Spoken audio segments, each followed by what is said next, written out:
पाठ तिसरा. पडघम वरती टिपरी पडली.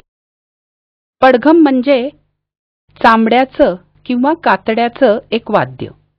या ठिकाणी दिसतंय ना तसंच. टिपरी पडली म्हणजे त्यावर टिपरी कुणीतरी वाजवली. थेंबा भवती जलात उठली तरंग थरथर तरंग. पाण्यामध्ये जेव्हा हे पावसाचे थेंब पडतात तेव्हा शांत असणाऱ्या पाण्यामध्ये असे तरंग उठतात, असे गोल गोल गोल. आणि त्या तरंगांची थरथर बघायला फार आनंद येतो. पाऊस धारा मध्येच वारा पान पान सळसळून.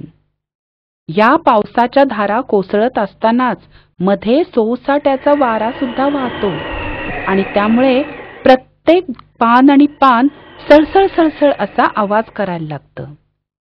धरतीच्या रंध्रारंध्रातून संगीत आले जुळून. धरती म्हणजे आपली जमीन आणि रंध्र म्हणजे भोक.